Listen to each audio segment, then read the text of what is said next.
Audio Jungle.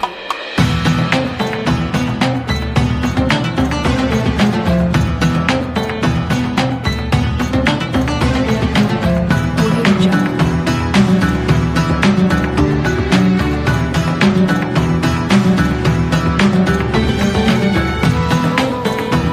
Audio Jungle. Orang tua, bil khusus ketua Masjid Jami' Darussalam Al-Karam Ustaz Bapak Haji Madnul MPD,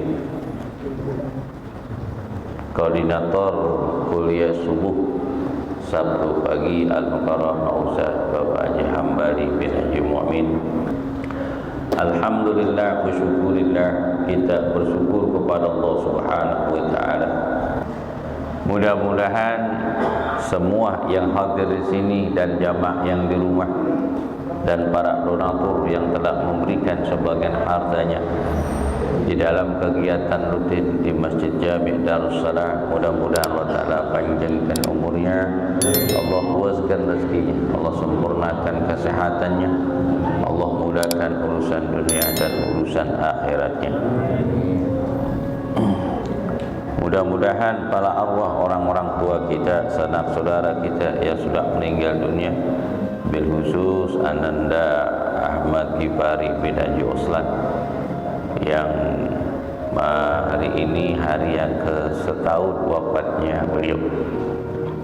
Umurnya masih muda, lagi belajar di pondok pesantren At-Taqwa tempat Kiai Nur Ali.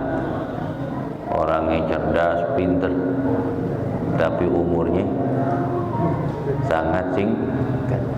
Pulang cuman meriang doang, pengen ketemu keluarga, meninggal. Itu kehendak Allah. Walaupun Pak Oslan senang cinta sama anaknya, tapi Allah lebih cinta. Cita-citanya gampang, simple, mudah. Kata Pak Joslan, nak kamu nanti udah gede cita-cita mau jadi apa? Pengen seperti Ustaz Fikri. Ngajar di masjid. Cita-citanya begitu. Pak Oslan ngabarin, ya udah nanti sebelum berangkat ke Yaman, ke Timur Tengah, belajar dulu ke rumah saya. Nanti diperdalamin ilmu yang sesuatu yang kurang, bukan belajar lagi, ke surga dia. Orang kalau mati, man mata fi talabil ilmi mata syahidan. Siapa saja yang meninggal dunia dalam menuntut ilmu, matinya mati syahid min ahlil jannah. Itu ada jaminan dari Nabi masuk surga. Bismillahirrahmanirrahim.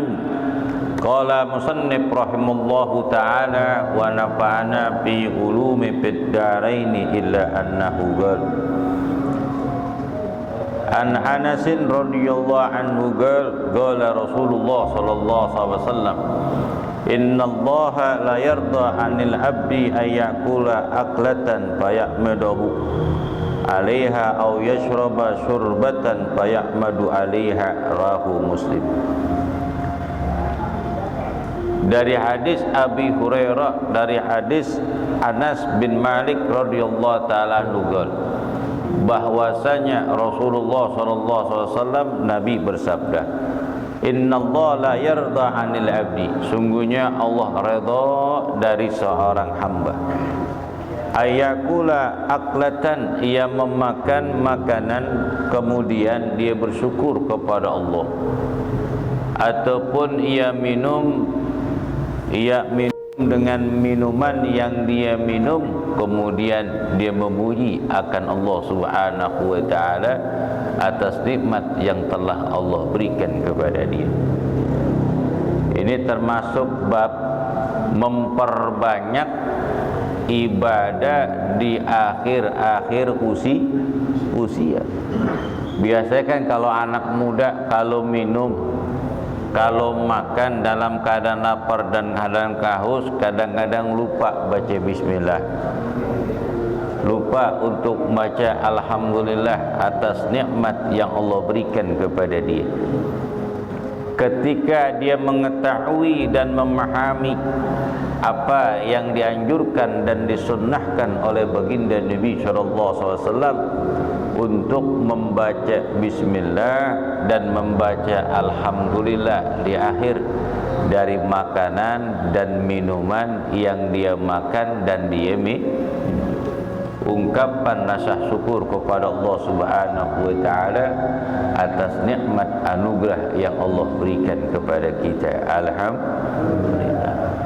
Coba kalau kita melihat banyak orang yang bangun tidur sampai siang bahkan waktu sore belum makan dan belum minum. Kenapa? Karena tidak ada makanan yang dimakan, sehingga dia mencari rezeki dengan usaha, kemudian belum mendapatkan upah yang diberikan oleh orang lain karena belum ada pekerjaan. Betul kan? Ini kita bangun tidur udah ngeteh, udah ngopi, sisa makanan tahlilan masih ada, dicium, masih enak nih, makan. Cuman baca bismillah, dianjurkan baca bismillah. Idza akala ahadukum falyakul bismillahirrahmanirrahim. Di dalam anjuran dari Nabi SAW, apabila makan seorang di antara kamu, hendaknya membaca bismillah. Membaca bismillah. Kalau dia lupa, dibaca bismillah awwaluhu wa akhiruhu, walaupun tinggal secomot tuh,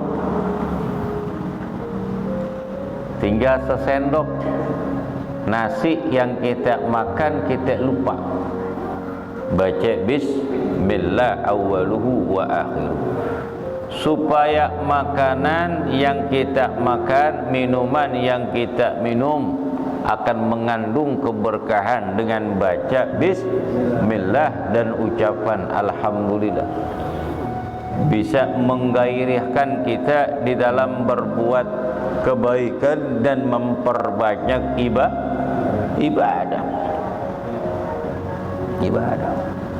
Kenapa kok kita ketika makan atau minum kita berdoa? Di dalam doa kita bismillahirrahmanirrahim, Allah barik lana fi ma razaqtana wa qina adzabannar. Ya Allah, berikanlah kepada kami keberkahan atas nikmat yang kau berikan kepada kami, selamatkan diri kami dari siksa api neraka. Ini doa yang gampang, yang simpel dan gampang dan mudah dihafal. Bahkan anak cucu kita doa makan hafal banget. Hafal gak? Apa hikmah di dalam doa ini yang Nabi ajarkan kepada kita berkaitan dengan nikmat yang Allah berikan? Kalau kita enggak bersyukur kepada Allah, nikmat yang telah Allah berikan kepada kita, itu azab yang Allah berikan kepada kita.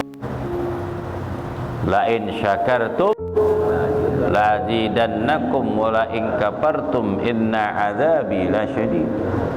Jika engkau bersyukur atas nikmatku, sungguhnya aku, kata Allah, akan tambahkan. Jika engkau ingkar, sungguhnya azabku sangat pedih. Summa latus'alunna yawma idzin anin naim. Kemudian kalian akan ditanyakan, akan dipertanggungjawabkan setiap nikmat yang telah Allah berikan kepada kita. Makanya minta keberkahan atas nikmat yang Allah berikan kepada kita. Bukan makanan yang kita makan, bukan minuman yang kita minum terakhir bagi kita. Ada gak orang yang minum terakhir? Ada. Ya Allah, si fulan datang ke rumah sore, tumben-tumbenan dimampir ke rumah, memang udah lama nggak ketemu, datang kemudian ngopi sama kita, ngobrol itu.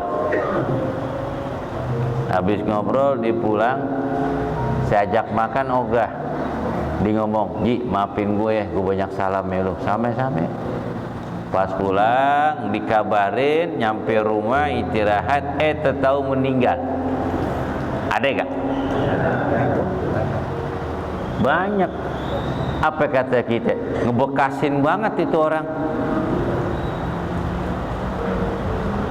Dulu tuh di depan rumah saya nama almarhum Bapak Jamat Ali bin Haji Usman, yang di belakang Bang Kembar bin Barwah. Sorenya duduk kongkok di depan Jalan Siksa, kan mau ke rumah saya kan ada pangkalan itu, pangkalan ojek. Itu tempat favorit saya dulu. Duduk di situ. Hari Senin sore saya pengen ke Depok ngajar di Masjid Al-Abror Mujahidin. Pada asar, habis sholat asar duduk di situ. Ngobrol tuh. Kata Bang Barka, jangan lupa hari Jumat, hari Sabtu acara lamaran sekalian nikah. Pak Ustadz ikut. Iya. Ini Jamat Ali juga ngikut. Ini ngobrol nih tentang mau nikah anaknya. Sore, Pak Haji, saya mau pulang dulu nih. Saya mau ngajar ke Depok. Saya pulang, kemudian saya berangkat ke Depok. Pas pulang dari Depok ngajar, kok ada bendera kuning ini. Pas saya ngeliat, nah kok Haji Mat Ali tadi sore ngobrol. Bener gak? Tadi sore ngobrol. Ternyata yang meninggal itu 2 orang, kanan kiri kita. Tangan di kanan, ame kiri saya meninggal. Pertama Bapak Barwah, habis sembahyang maghrib beli sate di depan, makan sate melontong baru 3 tusuk, badannya nggak enak. Kemudian dikerokin ngorok habis. Maka hati-hati, habis makan sate masuk angin dikerokin, hati-hati, takut makanan terakhir tuh. Pas azan Isya meninggal. Dikabarin sama keluarganya Jamat Ali bahwa Bang Barwah udah habis sembahyang Isya ke sono dah rombongan mete. Baca Yasin, baca ini, Jamat Ali mimpin doa arwah. Habis nyebutin tuh teman akrabnya ila arwah Bapak Barkah bin Jujun nih. Pas nyebutin, dia teriak, "Tuh siapa tuh gede banget? Tuh siapa tuh gede banget?" Siapa tuh yang datang? Lagi doa nih. Tahu pingsan. Pas bawa ke rumahnya udah meninggal.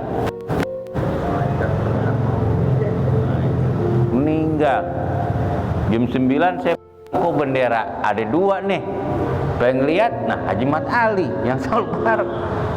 Ternyata yang meninggal kanan kiri saya. Makanya kalau lagi ngopi, lagi makan, jangan di samping saya. Hati-hati.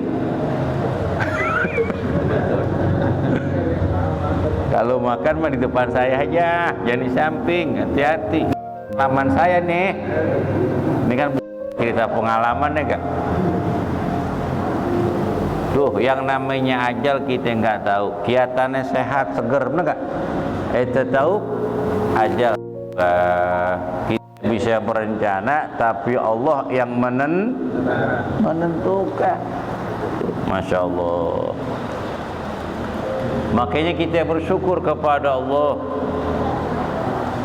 atas nikmat yang Allah berikan menjadi barokah, kemudian yang kita makan, yang kita minum menyehatkan badan kita, bisa kita beribadah kepada Allah Subhanahu wa ta'ala.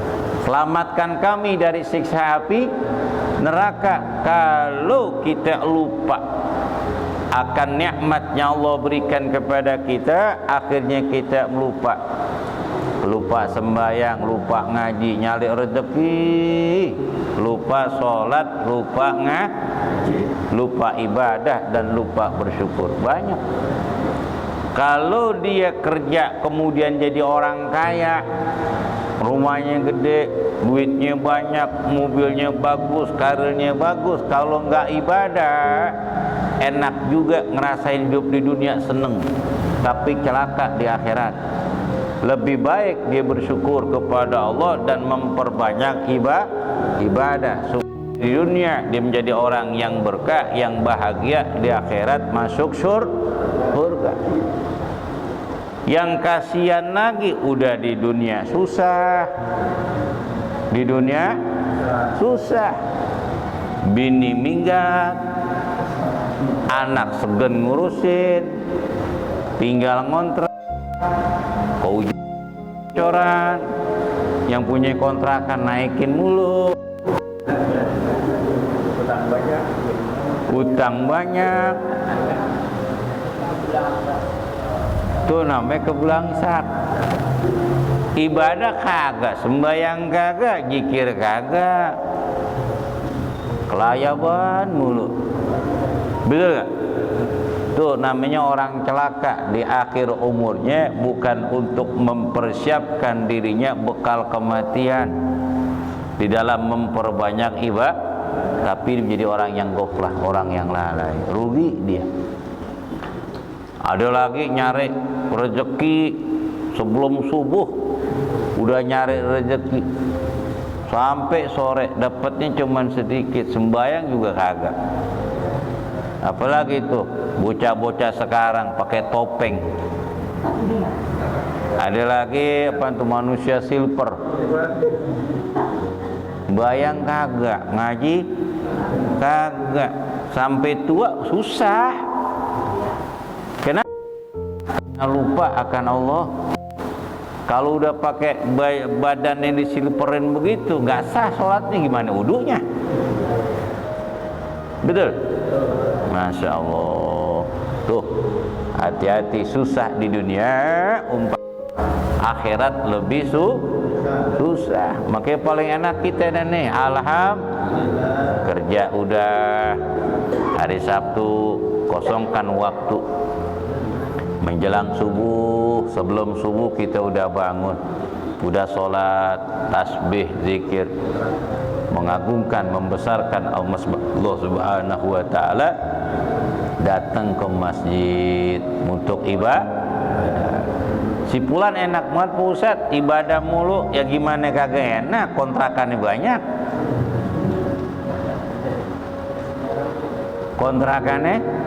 rukonya ada, alhamdulillah, bini 2, berantem mulu. Itu enak, kenapa? Di akhir hayatnya enak, masih mudanya banting tulang untuk masa depan. Waktunya ibadah, waktunya santai, masih dagang, kelilingan. Tuh, coba kalau masih mudanya dia kerja keras sampai bersyukur pada Allah dan berhikmah, berbakti kepada orang tuanya nanti hidupnya bahagia, sejahtera, 40 ke atas, oncong-oncang kaki, udah enak banget. Nggak perlu ditanam pohon untuk ngambil buahnya setiap tahun, cukup ditanam tuh yang namanya batu bata, ruko, ame rumah dikontrakin, alhamdulillah. Tuh, makanya kerja jadi orang yang selamatkan diri kami dari siksa api neraka. Atas nikmat anugerah yang Allah berikan, selalulah kita bersyukur kepada Allah Subhanahu wa taala. An Abi Musa radhiyallahu taala anhu anin Nabi sallallahu alaihi wasallam qala kullu muslimin shadaqatun, setiap orang muslim diwajibkan untuk sedekah.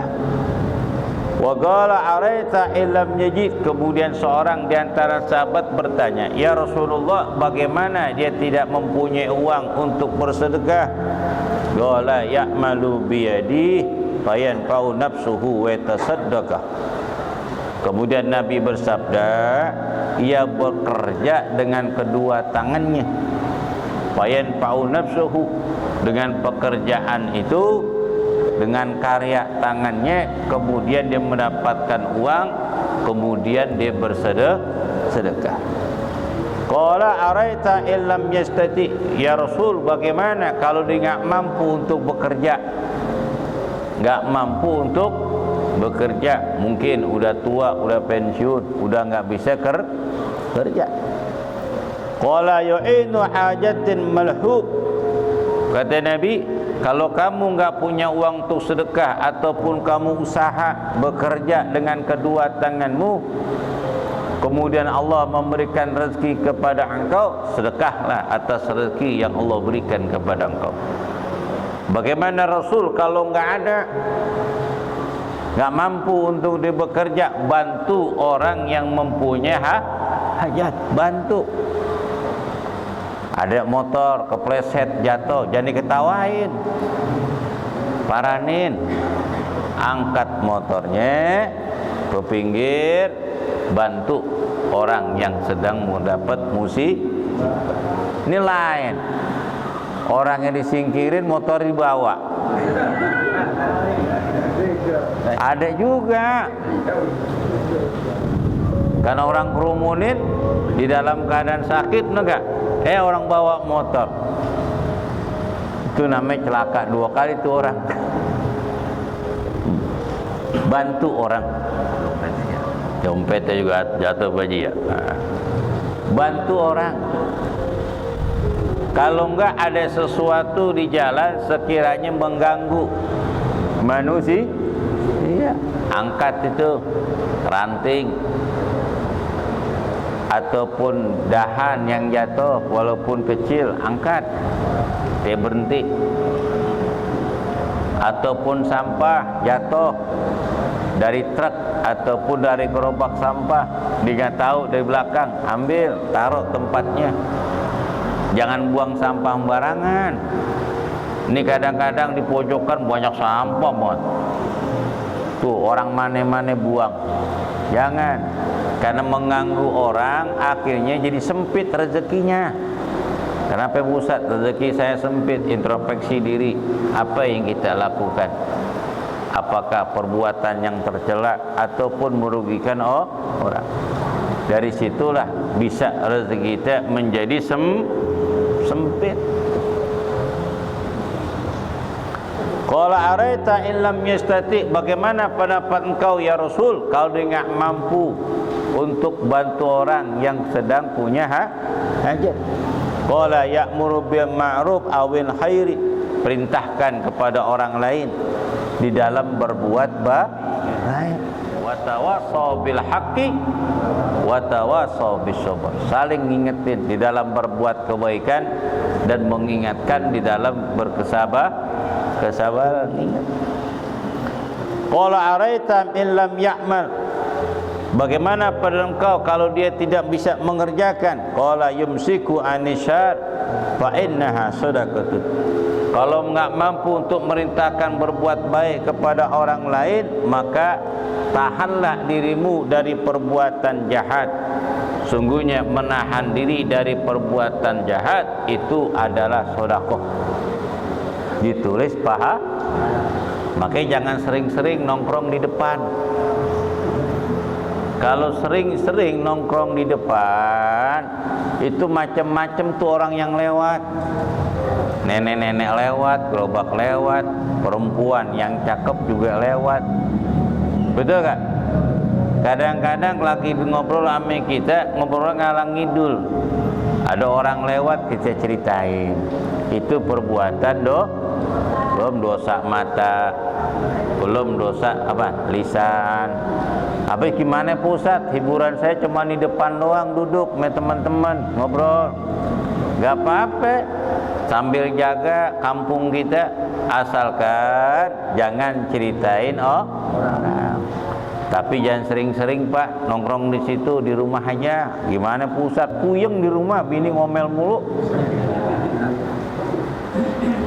Kita lagi duduk di depan, dibilang depan ngobrol mulu, depan mulu, bengong mulu. Ada aja benar. Dulu waktu kita kerja pagi berangkat pulang malam ditanyain mulu dah. Ibu, tanyain mulu dah, di WA-in, di miss call-in, takut banget jalan kemana-mana. Jiran udah pensiun, tiap hari ketemu dimarahin mulu tuh laki. Akhirnya laki itu kurus, udah kurus pikiran, lama-lama stroke modar dah.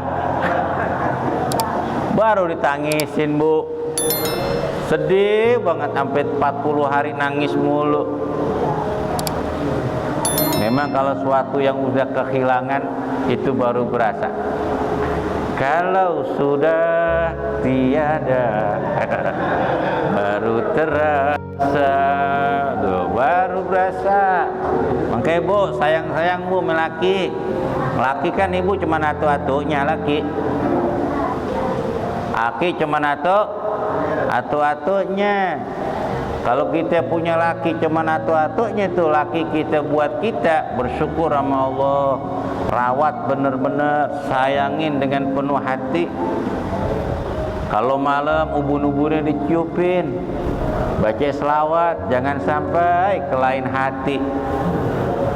Kan ada orang laki, bukan laki ibu aja, tapi laki rame-rame, ada gak? Ada laki rame-rame bu.